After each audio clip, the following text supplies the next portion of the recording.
audio jungle.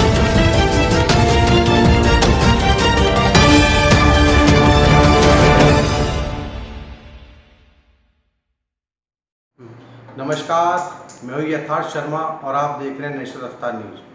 आज हम बात करेंगे समाज सेवी के शर्मा, जो गाजियाबाद में सोशल चौकीदार के नाम से जाने जाते हैं, जो लगातार ऐसे मुद्दों को उठाते हैं जिनसे आम आदमी पीड़ित है, जो लगातार आम आदमी की लड़ाई लड़ते हैं, चाहे वो भू माफियाओं को लेकर हो, चाहे कोई थाने से सताया हुआ हो, मसला कोई भी हो। सोशल चौकीदार के शर्मा हर आदमी की सहायता के लिए तैयार रहते हैं।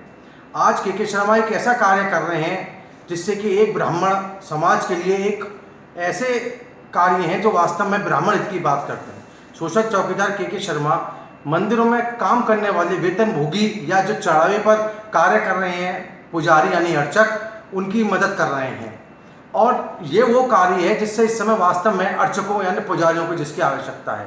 और उन्होंने लोहिया नगर स्थित अपने ऑफिस में 21 अर्चकों को सहायता भी दी है।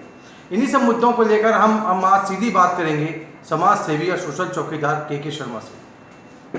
सर नमस्कार। नमस्कार। पहला प्रश्न आपसे यह है कि आज आपने 21 अर्चकों को मदद की है, इस आपका लक्ष्य क्या है, इसके पीछे आपकी सोच क्या है? देखिए, भारत में लॉकडाउन हुआ, हमारी संस्था और सभी संस्थाओं ने आगे आके ज़रूरतमंदों को राशन बांटा, खाना बांटा, सहायता की। लेकिन मंदिर भी तो बंद हुए थे। हम मंदिरों को भूल गए। मंदिरों में जो पुजारी कार्य करते हैं, जो वेतन पे काम करते हैं, उनके पास तो वैसे ही तनख्वाह बहुत कम थी, वो बंद हो गई उनकी, और आज तक मंदिर बंद है। तो मेरे मन में बड़ा विचार आया और मैंने समझा कि मेरे से अपराध हुआ है कि मैं वेतन भोगी पुजारियों को भूल गया। अपनी भूल सुधार करने के लिए मैंने आज से एक कार्यक्रम शुरू किया है।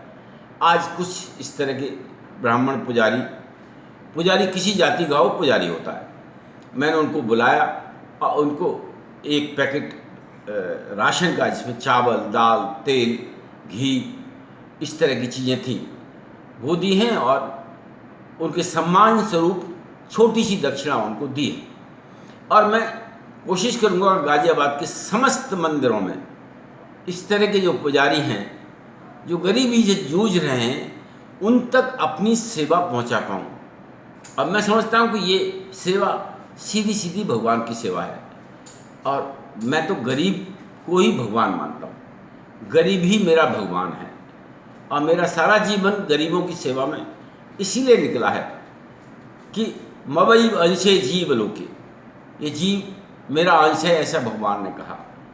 तो उस जीव के माध्यम से भगवान की सेवा कर रहा हूँ। और अब ये बारी हमने पंडितों की लिए, देर से लिए, इसके लिए क्षमा चाहता हूँ। एक प्रश्न ये भी आता है कि सहायता को लेकर यहाँ लगातार समाज सेवा प्रश्न उठे हैं, कहीं सहायता पहुँची है, कहीं नहीं पहुँची है, लेकिन आप लगातार सतत, चाहे विकलांगों की सहायता रही हो, चाहे मजदूरों की सहायता रही हो, आप लगातार बढ़ चढ़ कर सेवा में आ रहे हैं। लॉकडाउन में आपने पूरे लॉकडाउन कार्य किया और कर रहे हैं, इसके पीछे आपका विचार क्या है, आपकी सोच क्या है? देखिए, ये सीधी सीधी भगवान की सेवा है। अगर आपको ईश्वर ने, आपको देवताओं ने कुछ दिया है, तो आपका कर्तव्य है कि आप देवताओं की तरह उसे आगे दें, तब भगवान आपको देंगे। मैं ये मान के चलता हूँ।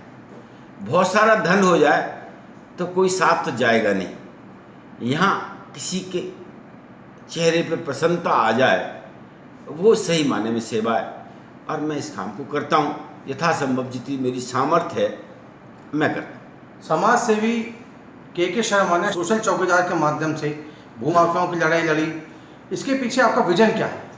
बहुत सारे कमज़ोर लोग अपने सारी जीवन की कमाई से थोड़ी सी जगह खरीदते हैं, और बाद में उन्हें पता चलता है कि वो फर्जी रजिस्ट्री थी, वो ज़मीन उस आदमी की थी ही नहीं, या ज़मीन उस आदमी की थी तो किसी ने आके उसको कब्जा कर लिया।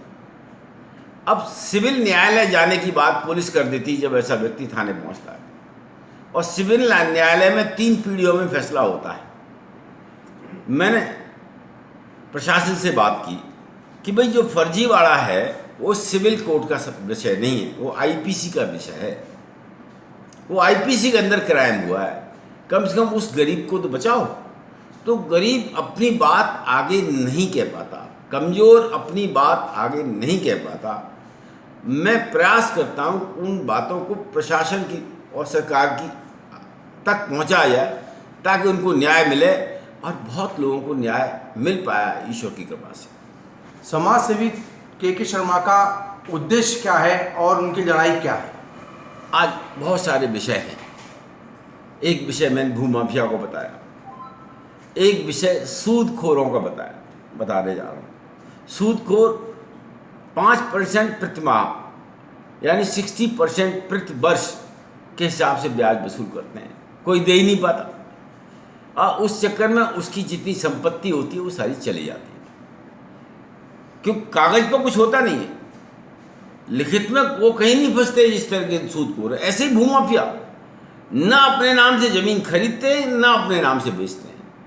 उनके गुर्गे होते हैं, उनसे बिकवाते हैं, उनसे खरीदवाते हैं ताकि कानून के दाव पेच से बचे रहें, और इसका लाभ पुलिस उन्हें दे देती है कि साहब सबूत नहीं है। हमने सबूत पैदा किए जैसे और केसेस में किए जाते हैं, और शासन को दिए हैं कि भाई इनके खिलाफ कार्रवाई करो, इन गरीबों को बुलाओ। मेरा मानना है कि 50% हत्याएँ, 50% आत्महत्याएँ और 50% फौजदारी इन भूमाफियाओं और सूदखोरों की वजह से होती है। उसको बचाने का मेरा प्रयास है। कितना सफल हुआ ये ईश्वर जानता है।